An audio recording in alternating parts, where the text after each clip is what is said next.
rabbi is because even more than I like Judaism, I like people. So seeing people actually is good to me. So as a kindness to your rabbi or to your friend, it would be greatly, greatly appreciated. But again, it's not a must. It's just a favor I'm asking for. Okay, so we discussed the brotherhood of Cain and Hevel, what the strife that caused it, the jealousy, the first murder. We discussed the relationship between Shem, Ham, and Yafet. Again, an evil brother and two good ones. We have Cain, who's an evil one, and two good ones, who's Hevel and Shet. Then we have Shem and Yafet, who are the good ones, so to speak, with Ham being the disappointment to his father, embarrassing their father. And now we're coming to a third set of brotherhood. And it's Avraham, Haran, who was his brother, and Lot, who was his nephew. And I think there's not enough discussed about the relationship between Avraham and Lot. There's not enough that is said about this fascinating relationship. Lot he's a background player. He's a supporting actor in the story of Avraham and Sarah. He's always there. He's always somehow involved, but he's never really the focus of attention. And the question is, what is so special about Lot?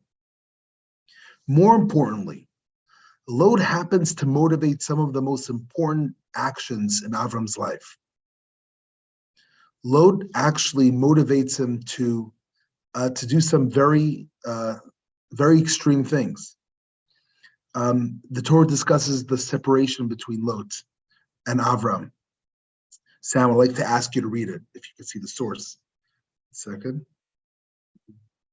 Number sources. Okay, excellent. Source 1. Hey everyone, I'm Sam. Nice to meet you, if I haven't met you before. Lot, who went with Abram, also had the flocks and the herds and tents, so that the land could not support them staying together. For the possessions were so great that they could not remain together. And there was quarreling between the herders of Avram's cattle and those of Lot's cattle. The Canaanites and the Perizzites were then dwelling in the land. Avram said to Lot, "Let there be no strife between you and me, between my herders and yours, for we are kin. Is not the whole land before you? Let us separate. If you go north, I will go south, and if you go south, I will go north." So it's interesting. Avram is told by Hashem to go to Israel, and here Avram tells Lot, "You get the first choice of where you want to go." It's a relationship that survives many things. They go together from Haran to they go together from Ur Kasdim to Haran, from Haran to Israel. From Israel, they go down together to Egypt. Once they get back from Egypt, something happens. There is a rift in that relationship. What's the cause of this rift? Again, sometimes, they always speak about the relationship between the United States and Israel. And sometimes they say sometimes the relationship between the leaders is good, but between the State Department and the State of Israel is not so good. Sometimes it could be vice versa. Sometimes there's a good relationship between the departments, but not good relationships between leaders, and the interests overtake. Here the Torah is pretty clear. The relationship is suffering. Why? It starts specifically because of the herders of Avram's cattle and those of Lot's cattle. They're fighting. What are they fighting over? We know. Lot's herders, Rashi discusses it. They allow their cattle to take the food from the inhabitants of the land. And Avram's cattle, the standards of morality and ethics in his business are much on a whole different level. Now, it's interesting. I want you to take a look. What caused Lot's wealth? Lot, who went with Abraham, also had flocks and herds and tents. So we just heard that Avram is extremely rich when he comes from Egypt. Paro just gave him enormous amounts of gold and silver and a lot of wealth. And Lot is going, and he has a lot of wealth as well. So Rashi says very clear. If Corey, if you wanna read it, source 2.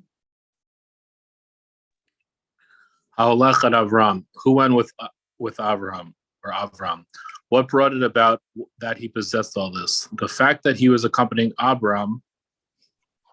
So Rashi says very simply, Lot's business acumen was his family name.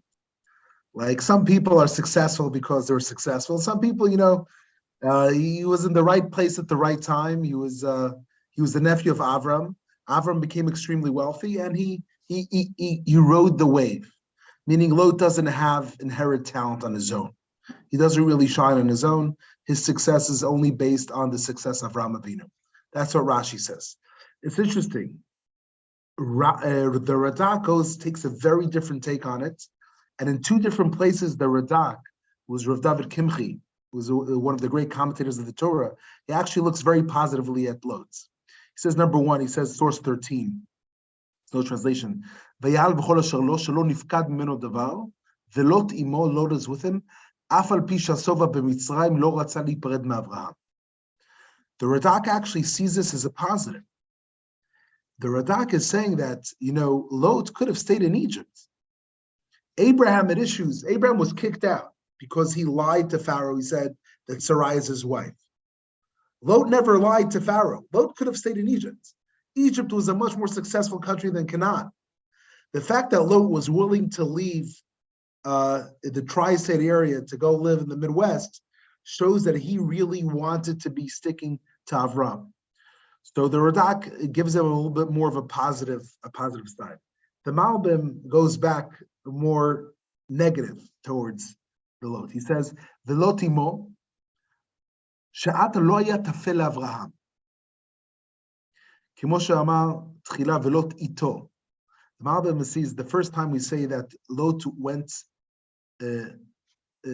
with him, and then he says Lot was with him. כי גם אתה היה עשיר, כי גם הוא היה עשיר ולא היה שר עוד למשמת אברהם. כמו שכתב בבדל שבין איתו ובין אמו. So he says basically because Lot became wealthy, he didn't need Avraham anymore. So the rift started, as long as Lot was dependent financially on his uncle, he behaved well. As soon as he had an independent wealth, as soon as he did not need to get any checks from the family estate.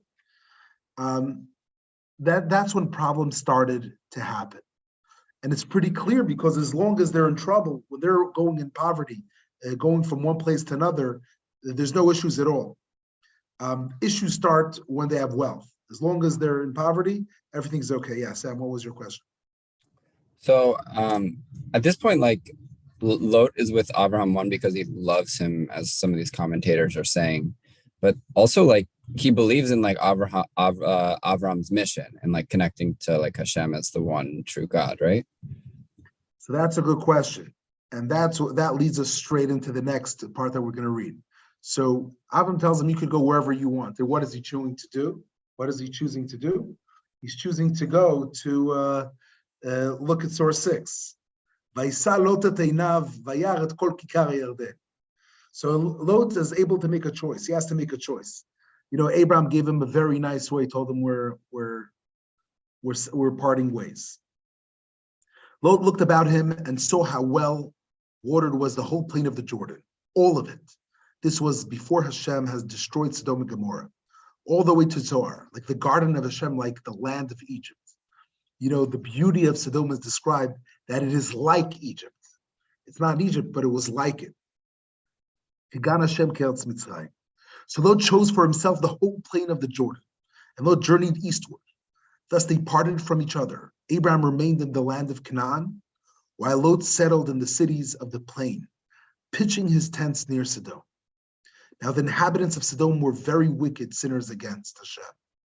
And Hashem said to Abraham after Lot had parted from him, "Rise your eyes and look out from where you are, to the north and south, to the east and west, for I give all the land that you see to you and your offspring forever." Lot chooses to go to Sodom. He's obviously not choosing to go to the place that continues the values of Abraham. Yes, some are going to say that he wants to influence them. He wants to have impact. But naturally, it doesn't seem like it was, he just looked at its beauty. he looked at the success. He's very focused on his personal success. He's very focused on his personal accomplishments. And it's interesting that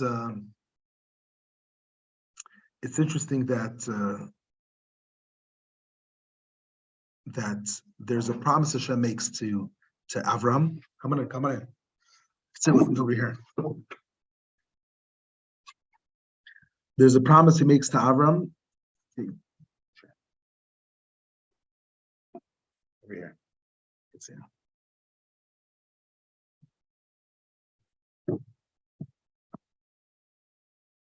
Hi guys, we have Kevin over here. He's joining in person. So we're sharing the same. So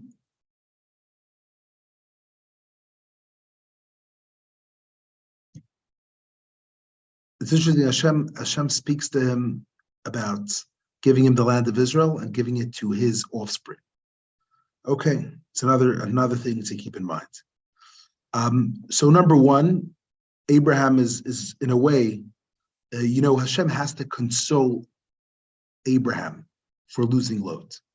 Lot is a very big deal for Abraham. Why is Lot such a big deal for him? And now let's go a step further. The next chapter is World War I, the 4 kings against the 5. We know the 4 kings win. The 4 kings defeat the 5, and one of the 5 kings is the king of Sodom, and one of the people that they take is Lot. And let's see what happens then. If anyone else wants to read, Kevin, you want to read source 7? In English? Yeah. Now the valley of Sodom was dotted with Betumim pits, and the kings of Sodom and Gomorrah in their flight threw themselves into them, while the rest escaped to the hill country. The invaders seized all the wealth of Sodom and Gomorrah, and all their provisions went their way.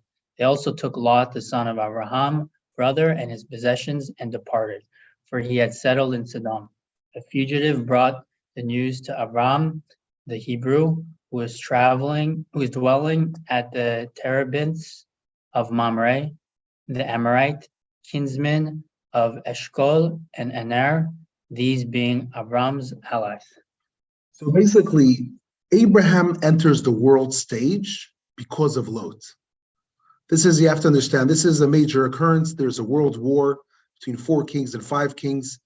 And Lot is this guy who's one of the people who's being taken. And there is a survivor who comes, a fugitive, who brings the news to Abraham. And Abraham has allies, and he goes to war, and he wins, and he takes all the people of Sodom. He gives back all the money to the king of Sodom. The king of Jerusalem, Melchizedek, meets him with wine and bread, welcoming him. And question number 1, why is Lot so important for this to be like the main story of Abraham entering the world stage? Number 2, why is Avraham going to war for Lot? I mean, is this the most important goal of his life? It's an important thing. It's his nephew, but why is he doing that? Why risk everything? Why risk his own life? Is it the close relationship that he has for him? What is motivating Avraham? His love. Would he do it for any other nephew? Is this nephew closer than other nephews? What's the story over here? And by the way, if anyone has any answer, you're welcome to share.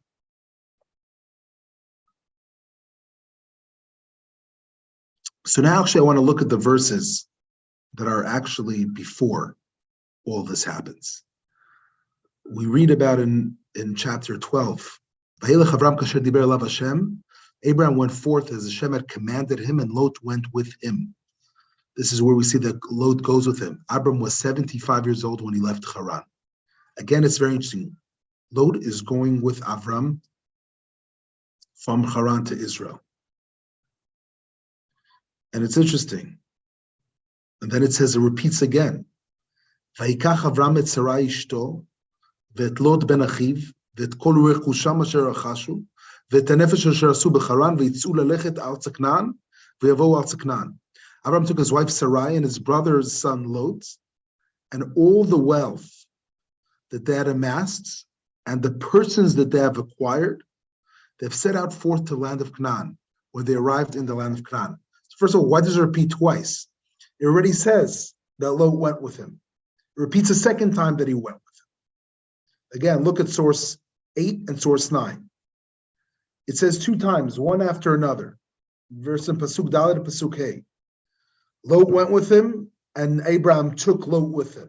So it sounds like, first of all, Lot wanted to go on his own, and Abraham wanted Lot to come with him. It's very interesting. Why is that the case? So the Beit HaLevi, actually, I could show it to you. It's down here. Beit HaLevi writes the following: "Had הזכיר הכתוב שנית ללוט, משום דאברהם נהג בלוט כמו שהוא הדין בגר, ומי שבא להתגייר, לא היו מקבלים אותו, רק דוחים אותו."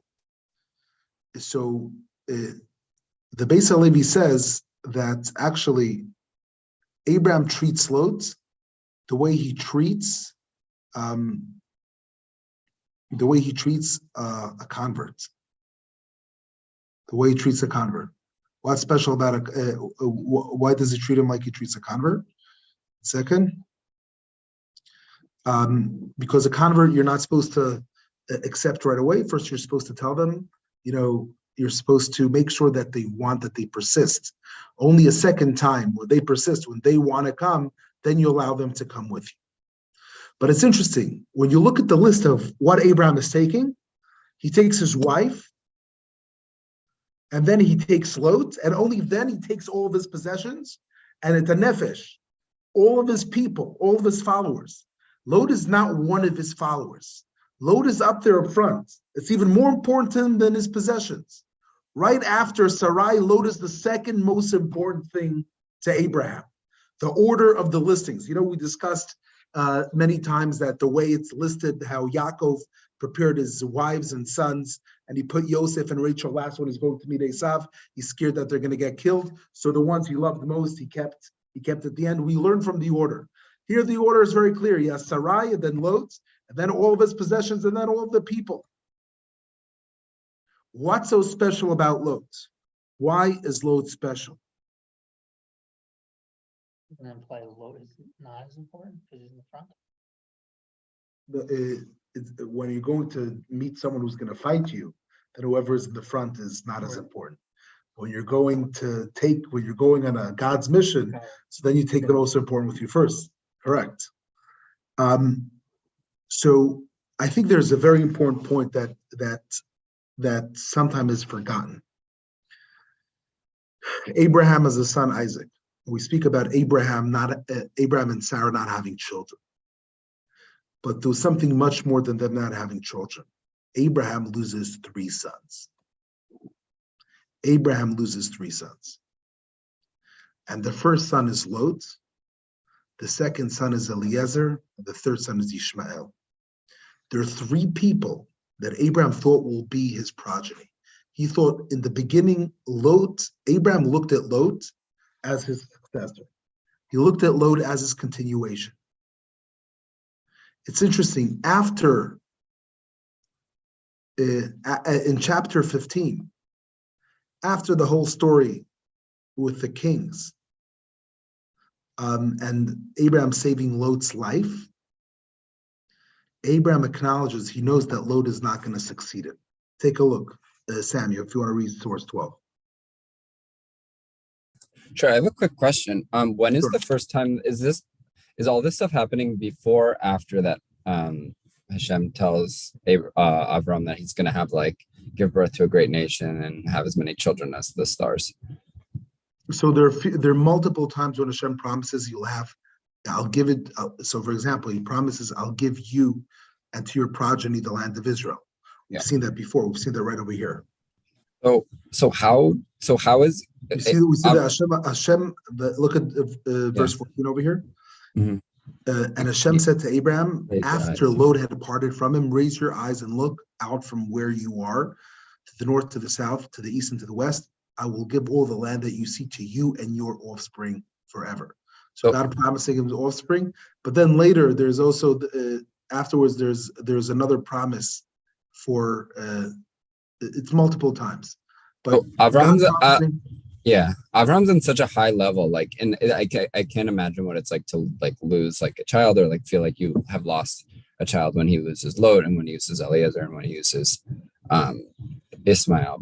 But like he has to realize that like that Hashem doesn't want this for him, right? Or does he have to like just go through the fact like losing children in order to like raise up Isaac and really feel connected? so again, he has this promise, but then he has something in practice. So he has a son. In the beginning, it's interesting. The reason the herders of Lot said it's okay for their animals to eat from their neighbors' lands is because God promised the land of Israel to Abraham, and Lot is his successor. So we're not stealing. This is ours. And I think Avram would agree. In a way, Lot actually, and the herders of Lot, the fish stinks from the top. This is the message that Lot gave as well. Lot was with him through thick and thin, and Lot was like his child. Lot was like the child of Avraham. It's interesting. After he saves him, so therefore, that would answer, so to speak, the question of why Abraham is going through all this trouble. Why does it pain Abraham so much to separate from a nephew in a business deal? This is not parting ways. This is not splitting a company into two, wings, and you give one side of the family takes the hotels, the other side of the family takes the commercial real estate. No, this is his child. This is the one who's supposed to continue his legacy. This is the person who's supposed to continue the message that he's trying to give to the world. That's why it's so painful. And perhaps the reason Abraham goes ahead to save Lot and goes to war, he's not just saving one nephew. He's going to war because the idea that Avram wants to teach the world about the faith in Hashem, that there's one creator, needs Lot to continue teaching that message. But here's the problem. The problem is that Abraham at this point already knows himself that Lot is not going to be a success. And at this point, when he goes to war, according to many opinions, that the 318 people he took as Eliezer, the gematria of Eliezer's name is 318. And take a look, it's source 12. Vayomer Avraham el Hashem, ma titen li v'anochi olech hariri uben meshek beiti u'damesek Eliezer. Abraham said, O Lord Hashem, what can you give me, seeing that I shall die childless, and the one who's in charge of my household is Damesek Eliezer? Abraham said further, since you have granted me no offspring, my steward will be my heir. The word of Hashem came to him in reply, that one shall not be your heir, none but your very own issue shall be your heir. So here we see that Avraham Avinu knows, once he split from Lot, once Lot chose to go to Sodom, he knows that Lot is not going to be the one who will continue the message that he has. He knows he's not going to be a spiritual heir. But he still goes to war to save him. He still risks everything he has to go save him. The question is why? And it's interesting. Even when Hashem destroys Sodom, why does Hashem save Lot? The Torah says very clearly, when God was destroying the cities, destroyed the cities of the plain of Sodom and Gomorrah, he annihilated the cities that where Lot dwelt. God remembered Avraham. God was mindful of Abraham and removed Lot from the midst of the people. Hashem is saving Lot because of Avram. Lot is not saved in his own merits. Again, he's saved because of Avram. Why is Lot so important to Avraham? Why is Lot so important to Avraham? And in order to understand that, I think we need to go to the very, very, very beginning. Perhaps it's not just because he was his nephew. It's not just because of the history that went together. It's not just because he wanted and he first thought for many years that he will be his heir, he will be his successor. But there's actually a story behind it that teaches us a lesson of brotherhood that it's very important for us to learn. Take a look. Source 14. Now this is the line of Terach. Ele toldot Terach, Terach holid et Avraham, et Nachor ve'et Haran, ve'Haran holid et Lot. Now this is the line of Terach. Terach begot Avraham, Nachor, and Haran begot Lot. Haran died. Vayamat Haran al pnei Terach aviv, beretz moladato be'ur kasdim. Haran died in the lifetime of his father Terach, in his native land, Ur of the Chaldeans. Why did Haran die? And what does it mean he died? Al pnei Terach aviv. What does it mean he died on his face, so to speak? Look at Rashi. Very important Rashi.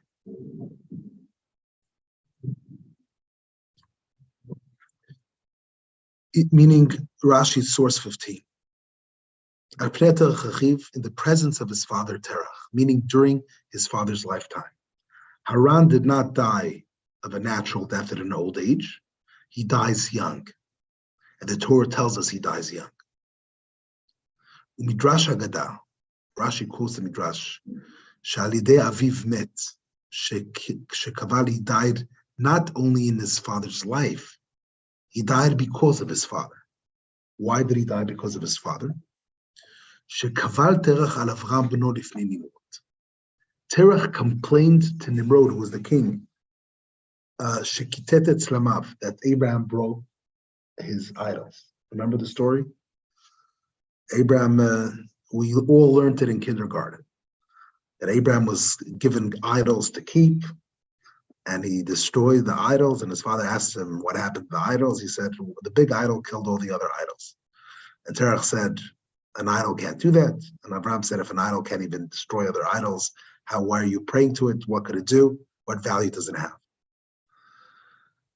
But how did Nimrod treat Avraham?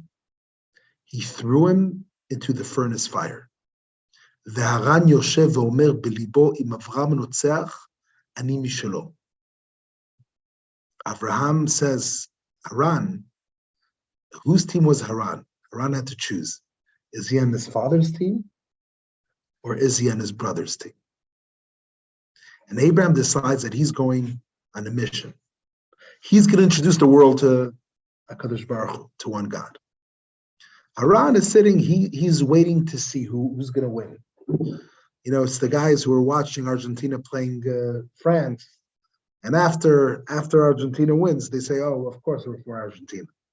And if France would have won, of course I was supporting France. They want to be in the winner's team. But if Nimrod is going to win, I'll be on team Nimrod.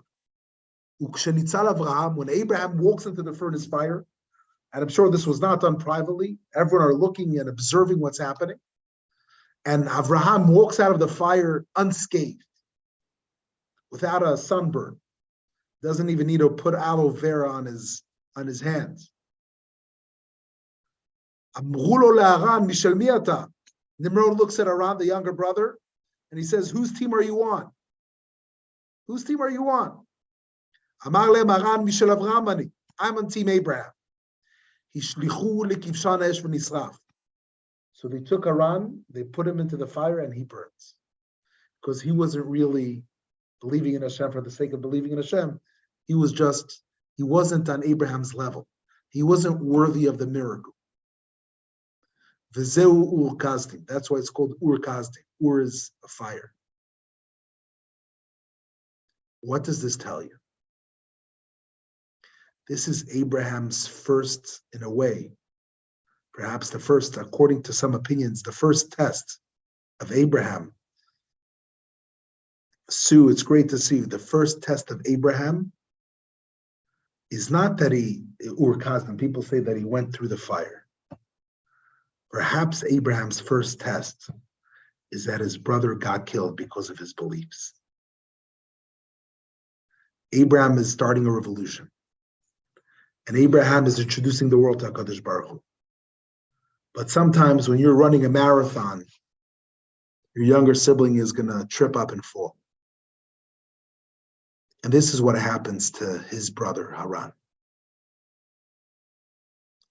And perhaps Abraham, when he sees his brother burned to death in front of his own eyes, he says, I am responsible. This is a brother who's not as great, who tries to emulate an older brother, but does not achieve his greatness and is burned by it. And Avraham realizes that there is a cost. And at that point, Avraham says, I'm adopting Lot. I want to fix Lot. I will take care of him. Abraham looks at Lot now as his own child because he wants to fix what happened to Haran. Vayelech Lot, look at the Chizkuni. Why did Lot go with Avraham? Lot, his nephew, went with him, seeing that the death of Lot's father Haran was directly due to Avraham, who had been saved from Nimrod's furnace. Haran emulated, but only after having seen Avraham being saved, Avraham did not feel he could reject him at this stage. He adopted him as if he had been his own son.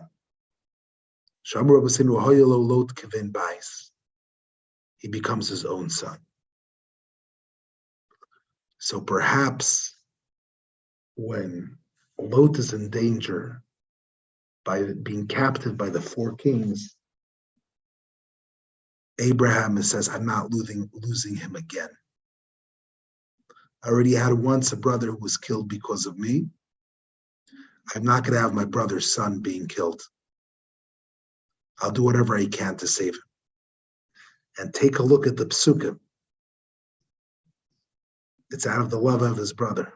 The Chizkuni writes, it's interesting, Lot, Chizkuni also writes, Lot achia shel Saraya. Lot was the brother of Sarai, as he had been told in Genesis. The Torah had also stated that Haran was the father of Milcah and Yiscah is Sarah, according to our sages. So Lot is not only Avram's nephew, Lot is his brother-in-law. Lot is his brother-in-law. Vayishma Avraham ki nishba achiv. And here it says, look, the psukim, when it describes why Abraham is going to war. When Abraham heard that his brother had been taken captive, he mustered his retainers, his brother has been taken captive. Here suddenly Lot is not called his nephew. Here Lot is called his brother, because he's going to fight for his brother Haran, who was killed.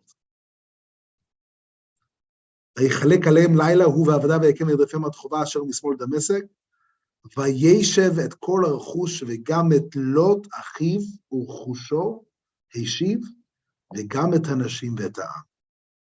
He returned Lot his brother, not his nephew, his brother, because Abraham is going to save his brother.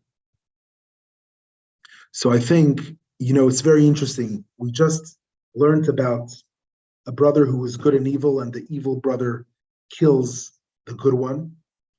We've learned who's jealous of the good one.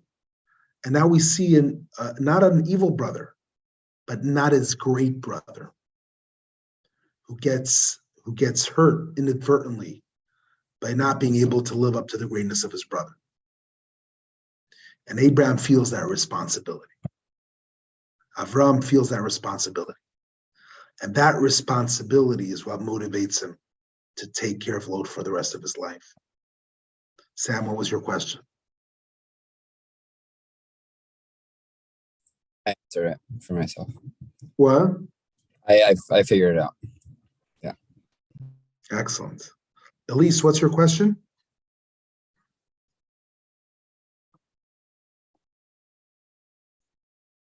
I didn't have a question, just farther back. In one place, they just say Lot, and then they specifically designate his brother's son. Wonder why it was only at that point they designated as his brother's son and not previously. So exactly. So I think the contrast is beautiful. In the beginning, he's named as a nephew. But when Abraham is risking everything he has and going to war, and Abraham is a man of peace, Abraham is not looking for confrontation. Even when his own wife is taken, he says, Imrina Chotian. He's going to war because he looks at him not as a nephew, he looks at him as a brother. Because it's about his brotherhood. It's about Haran, losing Haran as the very first move that he had when he started proclaiming Hashem's name. That's what I want to suggest. Any questions? Any other questions?